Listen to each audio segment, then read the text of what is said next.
Hello मेरे प्यारे बच्चों, आपको तो पता है हमारा एक वीडियो जो है टेस्ट से संबंधित ज़रूर होता है।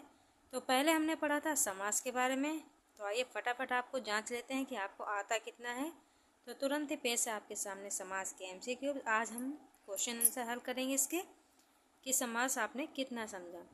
तो पहला हमारा है कन्यादान कौन समास है, कौन सा समास है। अब अगर आप इसका विच्छेद करेंगे, समास विग्रह करेंगे तो क्या है, कन्या का दान। कन्यादान मतलब कन्या का दान। अब कन्या का दान मतलब का, की, के लिए, साथ, ये सब क्या है, बहुब्री नहीं, ये सब आपके कारक चिन्ह हैं। और कारक चिन्ह बच्चों किस में होता है, आपने पढ़ा था तत्पुरुष समास में। तत्पुरुष समास में कारक चिन्हों का लोप होता है और समास विग्रह करने पे कारक चिन्ह दिखाई देते हैं। तो ना तो ये हमारा बहुब्री होगा, ना ही द्विगु होगा। कौन सा होगा हमारा, ये हमारा हो जाएगा बच्चों तत्पुरुष समास।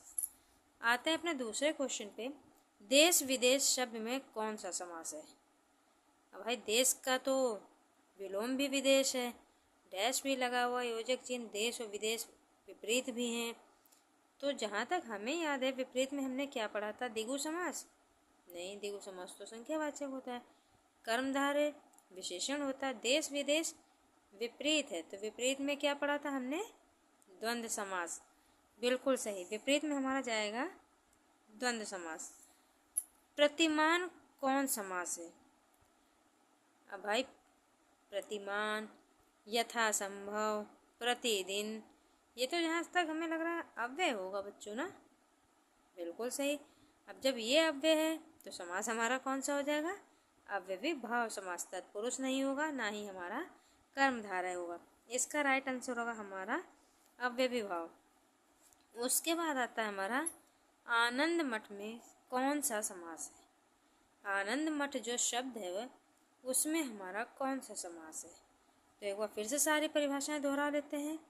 द्विगु तो नहीं होगा, संख्यावाचक है, कर्मधारय विशेष, आनंद मठ मतलब आनंद का मठ, और का फिर से आया तो मतलब वो चिन्ह है, कारक चिन्ह है, और कारक चिन्ह किस में होते हैं, हमारे तत्पुरुष समास में। बिल्कुल सही, तो हमारा इसका ऑप्शन हो जाएगा, बिल्कुल राइट होगा तत्पुरुष समास। अब आते हैं गजानन, गज के समान आनंद, कौन सा समास होगा, द्विगु समास नहीं, तत्पुरुष भी नहीं होगा, इसमें कोई विभक्ति तो है नहीं। गजानन मतलब गज के समान आनंद, जिसका मुख गज के समान है, अर्थात गणपति महाराज। और हमने पढ़ा था अपने पिछले वीडियो में, जब कोई पद किसी तीसरे की ओर इशारा करे तो वहाँ पे हमारा हो जाता है बच्चों बहुब्री समास। तो गजानन में हमारा कौन सा समास हो जाएगा, बहुब्री। उसके बाद बात करते हैं चौराहा कौन समास है। अब चौराहा, चार राहों का समूह, चार रास्तों का समूह, त्रिफला, पंचरत्न, इन सब में संख्या दिखाई दे रही है। और संख्यावाचक हमारा कौन सा समास होता है बच्चों, द्वंद्व समास, कर्मधारय समास या फिर द्विगु समास। तो जहाँ तक हमने आपको पढ़ाया है चौराहा कौन सा समास होता है हमारा, चौराहा बच्चों हमारा होता है द्विगु समास। आगे बढ़ते हैं अपने 7वें प्रश्न की ओर है, घनश्याम में कौन सा समास है।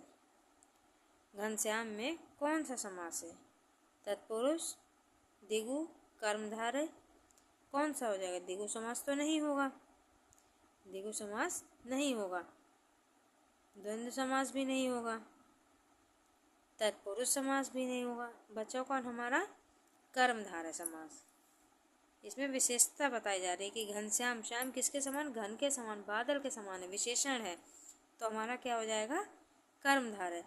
उसके बाद आते हैं दशमुख में कौन सा समास है। दशमुख में कौन सा समास है।